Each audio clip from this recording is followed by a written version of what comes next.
Hast du schon einmal gemerkt, dass es eine Art Schmerz gibt, der in keinem medizinischen Test auftaucht, aber deinen Körper im Stillen zerstört?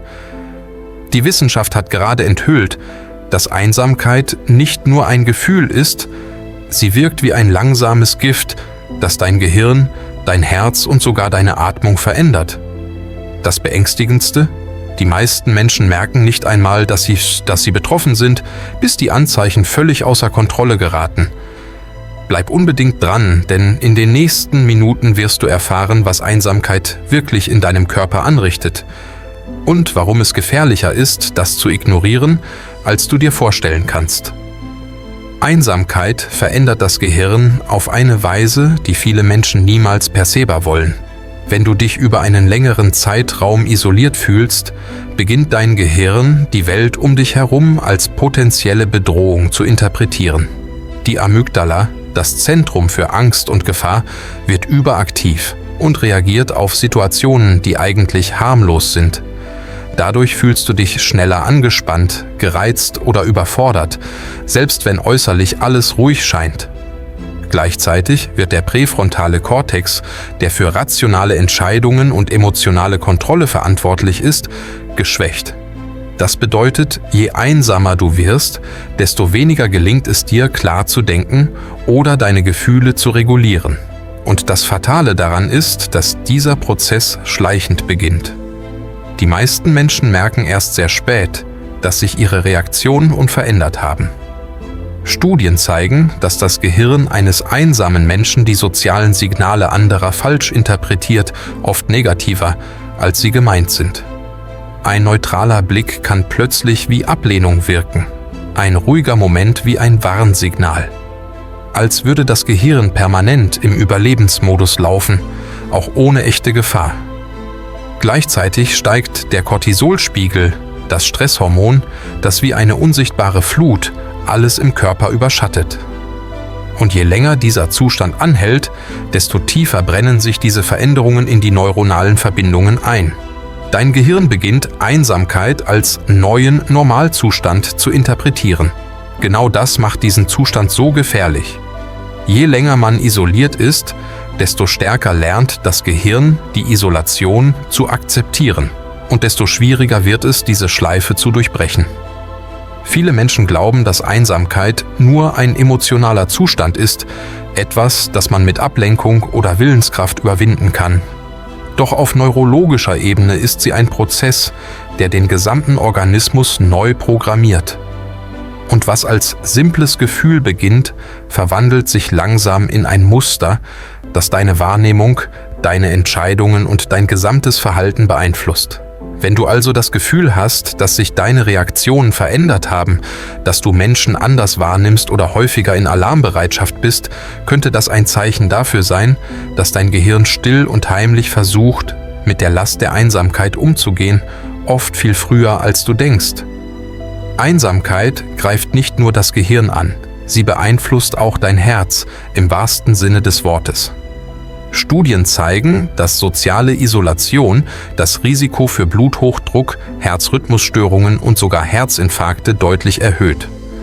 Der ständige Zustand innerer Anspannung lässt den Blutdruck steigen und sorgt dafür, dass die Blutgefäße starrer und weniger flexibel werden. Das Herz beginnt härter zu arbeiten, auch wenn keine körperliche Belastung vorliegt. Gleichzeitig fördert chronische Einsamkeit entzündliche Prozesse im Körper, die das Herz-Kreislauf-System zusätzlich schwächen. Besonders tückisch: viele der Schäden entstehen still, ohne spürbare Symptome, bis es plötzlich zu einem ernsten Ereignis kommt. Einsamkeit ist damit nicht nur ein seelisches Leiden, sondern ein Risikofaktor, der das Herz lautlos angreift. Und je länger sie andauert, desto größer wird die Gefahr für dauerhafte Schäden. Was viele nicht wissen: Einsamkeit schwächt das Immunsystem. Oft schon, bevor man sich wirklich krank fühlt. Wenn der Körper über längere Zeit sozial isoliert ist, steigt der Spiegel des Stresshormons Cortisol dauerhaft an. Das hat fatale Folgen. Cortisol unterdrückt die Aktivität wichtiger Abwehrzellen wie Lymphozyten und senkt die Produktion von Antikörpern. Das bedeutet, dass dein Körper Krankheitserreger nicht mehr effektiv bekämpfen kann. Du wirst anfälliger für Infektionen, Erkältungen dauern länger, kleine Wunden heilen schlechter. Gleichzeitig wird das Gleichgewicht des Immunsystems gestört, was Entzündungen im Körper fördert, selbst ohne äußere Ursache.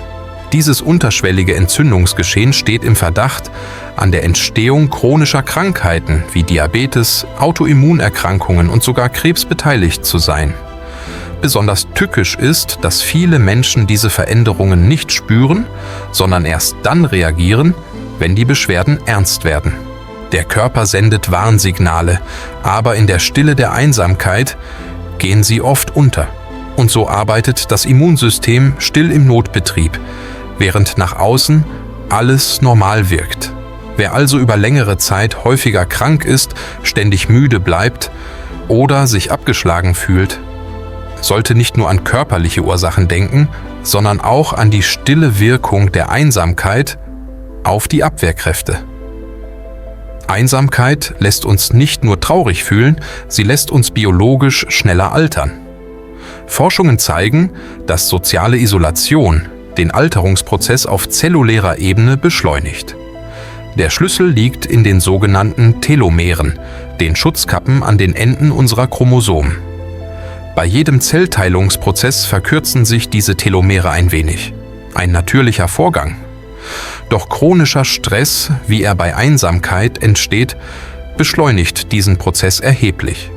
Die Folge: Zellen altern schneller, regenerieren sich langsamer und sterben früher ab. Menschen, die sich über längere Zeit einsam fühlen, zeigen häufig biologisch ein höheres Alter als ihr tatsächliches. Das betrifft nicht nur das äußere Erscheinungsbild, sondern auch innere Organe, Muskeln und sogar das Gehirn. Betroffene klagen über chronische Erschöpfung, Gedächtnisprobleme und eine geringere Belastbarkeit. Symptome, die oft dem natürlichen Altern zugeschrieben werden, aber in Wahrheit das stille Ergebnis sozialer Isolation sind. Einsamkeit ist also mehr als ein psychischer Zustand. Sie ist ein beschleunigter biologischer Verfall, unsichtbar, aber messbar. Der Körper spricht, aber viele hören nicht hin. Einsamkeit sendet frühe Warnzeichen, doch sie sind oft so subtil, dass sie übersehen oder missverstanden werden. Eines der häufigsten Symptome ist anhaltende Müdigkeit, selbst nach ausreichend Schlaf. Der Körper wirkt träge, der Kopf bleibt benebelt. Auch Schlafstörungen treten vermehrt auf, nicht weil man körperlich unruhig ist, sondern weil die Seele keinen Frieden findet. Viele Betroffene berichten von diffusen Schmerzen, Verspannungen oder Magenbeschwerden, für die es keine medizinische Erklärung gibt. Das Immunsystem ist geschwächt, die Konzentration sinkt und selbst einfache Aufgaben fühlen sich plötzlich überwältigend an. Hinzu kommt ein paradoxes Verhalten.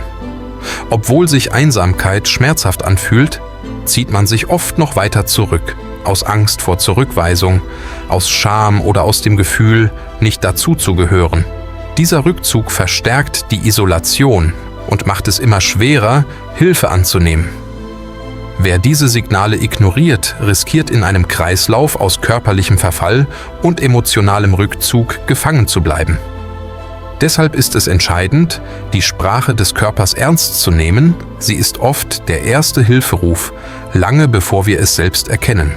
Wenn du dich in einem dieser Signale wiedererkennst, dann nimm es ernst. Nicht morgen, nicht irgendwann, sondern jetzt. Einsamkeit ist kein Zeichen von Schwäche. Sie ist ein menschlicher Schmerz, der heilen kann, aber nur, wenn wir ihn nicht länger verstecken. Vielleicht betrifft es nicht nur dich, sondern jemanden, den du liebst. Jemand, der sich still zurückzieht, der lächelt, obwohl sein Inneres schreit. Teile dieses Video mit dieser Person. Manchmal reicht ein kleiner Impuls, um eine Mauer zum Einsturz zu bringen. Und wenn du selbst betroffen bist, du bist nicht allein. Sprich darüber. Hol dir Hilfe.